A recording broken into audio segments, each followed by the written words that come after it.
Hello everyone, welcome to mind boosting classes. इस video में हम हिंदी वसंत पाठ 11 रहीम के दोहे इसके प्रश्न उत्तर देखने वाले हैं।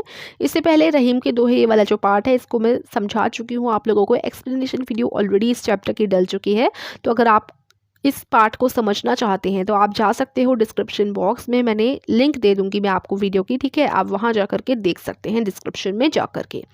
चलिए, आज की इस वीडियो में हम देखने वाले हैं इस चैप्टर के इस पार्ट के प्रश्न उत्तर। तो शुरू करते हैं। तो सबसे पहले देखिए, पाठ में जो पहला प्रश्न दिया गया है वो है, पाठ में दिए गए दोहों की कोई पंक्ति कथन है और कोई कथन को प्रमाणित करने वाला उदाहरण है। इन दोनों प्रकार की पंक्तियों को पहचान कर अलग अलग लिखिए। तो देखो, उदाहरण वाले दोहे यानी जब आपको जो चीज़ दी गई है, जो चीज़ समझाई गई है उस दोहे में, उसका उदाहरण भी दिया गया हो, ऐसा आपको दोहा लिखना है। तो एक ऐसा दोहा था कि तरवर फल नहीं खाते हैं, सरवर पियत न पान, कही रहीम प्रकार जो है ते संपत्ति संचयी सुजान। ठीक है, इसका अर्थ ये है कि जिस तरीके से तरवर खुद के फल यानी पेड़ खुद के फल खुद नहीं खाता और जो सरोवर है वो अपना पानी खुद नहीं पीता, इसी तरीके से जो एक सज्जन व्यक्ति है वो अपने धन का खुद के लिए ही इस्तेमाल ना करके समाज के लिए भी उसे इस्तेमाल करना चाहिए, जिससे समाज का जो है समाज आगे बढ़ सके, है ना। तो यही चीज़ है। तो उदाहरण इसमें दे रखा था इस दोहे में कि तरवर फल नहीं खाता है, सरवर पियत न पान। तो ये दो उदाहरण दे रखे हैं कि जिस तरीके से पेड़ अपने फल खुद नहीं खाता और सरोवर अपना पानी खुद नहीं पीता, उसी तरीके से रहीमन कहते हैं कि उसी तरीके से जो सज्जन व्यक्ति है उसको करना चाहिए, है ना। तो ये दो उदाहरण तो सबसे पहले दे रखे थे, तो ये दोहा जो है उदाहरण वाले दोहे में आ जाता है। उसके बाद और देखो, थोते बादर कुआर के ज्यूं रहीम गहरात, धनी पुरुष निर्धन भय करें पाछेली बात। तो ये दोहे, इस दोहे में क्या बोला गया है कि जैसे जो कुआर का महीना होता है, अश्विन का महीना होता है, 7वां माह होता है, हाँ, तो उसमें क्या है कि जैसे बादल जो हैं आते हैं लेकिन गरजते हैं, बरसते नहीं हैं, उसी प्रकार। तो देखो, ये उदाहरण दिया गया था बादलों का। तो उसी प्रकार जो धनी पुरुष है जब वो निर्धन हो जाता है तो वो अपनी पिछली पुरानी सुख की बातों को याद करके घमंड भरी बातें करता है, ये इसका अर्थ है। तो ये भी एक उदाहरण वाला दोहा हो गया। फिर देखो, धरती की सी रीत है, शीत घाम ओ मेह, जैसी परी सो सही रहे त्यों रहीम यह देह।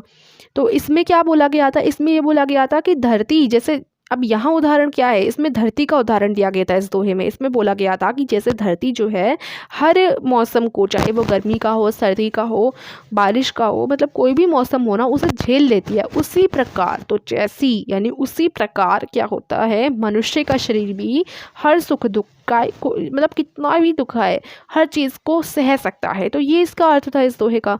तो इसमें धरती का उदाहरण दिया गया था। तो ये तो उदाहरण वाले दोहे हो गए।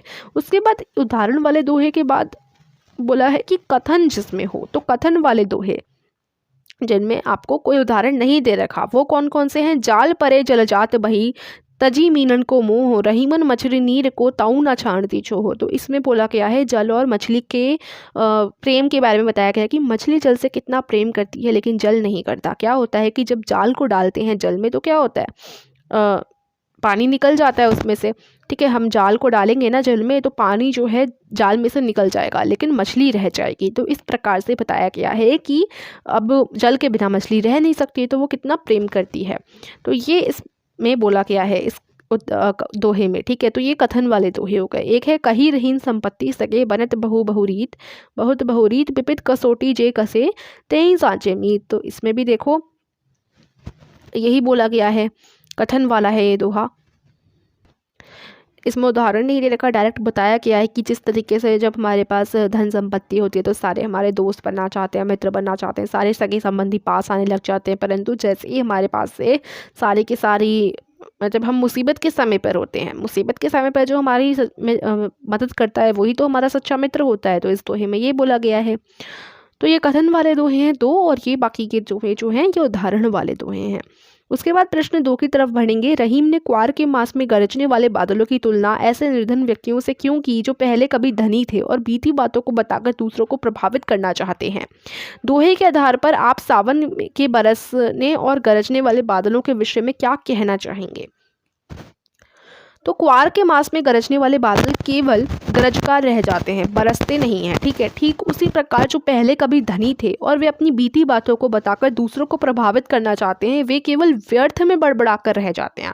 अब देखो, आपको समय पे काम करना चाहिए, समय के बाद बोलने का क्या फ़ायदा है।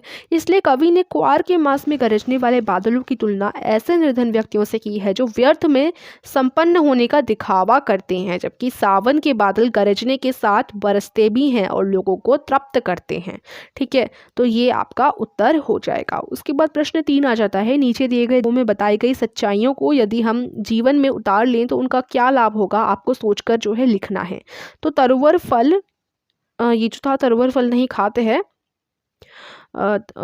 सरोवर पियत न पान, तरवर फल नहीं खाते हैं सरोवर पियत न पान, कहीं रहीम प्रकाश हित संपत्ति संचय सुजान। तो ये जो आपका दोहा था, इसमें अगर हम उसको अपने जीवन में अपनाएं तो क्या होगा। तो इस प्रकार की सच्चाई अपनाने से हमारे मन से लोभ की भावना नष्ट हो जाएगी और हम परोपकार की ओर अग्रसर होंगे और हमारा मनुष्य जीवन सार्थक होगा। ठीक है, उसके बाद ये जो दोहा था धरती की सी रीत है, ये वाला जो दोहा था, इसमें बोला गया था कि जैसे धरती हर जो भी हुआ, मतलब जैसे गर्मी हुई सर्दी हुई, हर चीज़ को झेल लेती है, हर ऋतु को झेलती है, उसी प्रकार से मानव का शरीर भी ऐसा होना चाहिए। तो इस सच्चाई को जीवन में उतार लेने से हमारे जीवन में सहनशीलता, यानी किसी भी चीज़ को सहन करने की, चाहे कितना भी दुख हो, उसको सहन करने की भावना का जन्म होगा। धरती के समान जब हम सुख और दुख दोनों को ही सहजता से लेंगे तभी जीवन यापन सरल हो पाएगा। ठीक है, उसके बाद भाषा की बात, इसमें आपके जो है व्याकरण से रिलेटेड क्वेश्चंस पूछे जाते हैं। निम्नलिखित शब्दों के प्रचलित हिंदी रूप लिखिए। तो परे, पड़े, विपत्ति, बादर, मछली, मछली सीट। तो आपको विपत्ति का मतलब होता है विपत्ति। देखो, आपको क्या करना है इसमें, जैसे परे का अर्थ होता है, परे संस्कृत है, इसका अर्थ होता है पड़े। ठीक है, तो मतलब आपको इन प्रचलित शब्दों के हिंदी में अर्थ बताने हैं। तो विपत्ति, विपत्ति का अर्थ होता है विपत्ति, फिर बादर अलग है, मछली अलग है, सीत अलग है। ठीक है, तो विपत्ति का मतलब होता है विपत्ति, कोई मुश्किल। मछली का अर्थ होता है मछली, बादर का अर्थ होता है बादल, और शीत का मतलब होता है शीत, ठंडा वाला जो मौसम होता है, शीत ऋतु। ठीक है, उसके बाद नीचे दिए गए उदाहरण पढ़िए। क बनत बहुत बहुरीत, ख जाल परे जल जात बही। उपरोक्त उदाहरणों की पहली पंक्ति में ब का प्रयोग कई बार किया गया है और दूसरी में ज का प्रयोग। इस प्रकार बार बार एक ध्वनि के आने से भाषा की सुंदरता बढ़ जाती है। अब यहाँ देखोगे तो ये देखो, ये ब है, तो इन पंक्तियों में ब का प्रयोग कई बार किया गया है और दूसरे में देखो ज का प्रयोग किया गया है। यहाँ पर देखो बनत बहुत बहु, तो देखो यहाँ पहले ब है, फिर यहाँ ब है, फिर यहाँ पर भी ब है। बनत बहु, बहुत बहुरीत। तो यहाँ पर अब नेक्स्ट वाले दोहे में देखो, यहाँ ज है, यहाँ भी जा है और यहाँ भी जा है। जाल परे जल जात। ठीक है, तो इसमें आप देखेंगे कि ज है सेकंड वाले दोहे में 3 बार यूज़ किया गया है और ब फर्स्ट वाले दोहे में 3 बार यूज़ किया गया है। तो एक ही जो होता है ना, एक एक ध्वनि जब आती है, एक ध्वनि जब बार बार आती है, क्योंकि एक ही अक्षर का यूज़ किया गया है, तो एक ध्वनि के बार बार आने से भाषा की सुंदरता बढ़ जाती है। अगर आप इसको पढ़ेंगे बनत बहुत बहुरीत, तो बड़ा अच्छा लग रहा है पढ़ने में। ठीक है, वाक्य रचना की इस विशेषता के अन्य उदाहरणों में खोजकर लिखिए। तो आपको जो है दोहों में से और भी ऐसे अन्य उदाहरण खोजने हैं। जैसे एक आपकी ये पंक्ति है, संपत्ति संचय सुजान, तो इधर स का यूज़ किया गया है। ठीक है, उसके बाद काली लहर कल्पना काली, काल कोठरी काली। तो आप जो है, ज़रूरी नहीं है आपको इस पाठ में से ही, अन्य कहीं से भी आप कोई भी उदाहरण जो है खोज सकते हैं। ये तो खैर पाठ से ही था, संपत्ति संचय ही सुजान वाला। तरवर फल नहीं खाते हैं सरोवर पियत न पान। ठीक है, उसी वाले दोहे में से था ये। तो उसके बाद सेकंड देखो, सेकंड दोहे में काली लहर कल्पना काली, काल कोठरी काली। तो इसमें क का उपयोग किया है। उसके बाद चारू चंद्र की चंचल किरणें, इसमें च का उपयोग किया गया है। तो इस तरीके से कुछ उदाहरण आपको लिख देने हैं, फिर आगे बढ़ेंगे। अच्छा, यहाँ पर आपका बुक वर्क खत्म हो जाता है, यही 5 क्वेश्चन थे इसमें।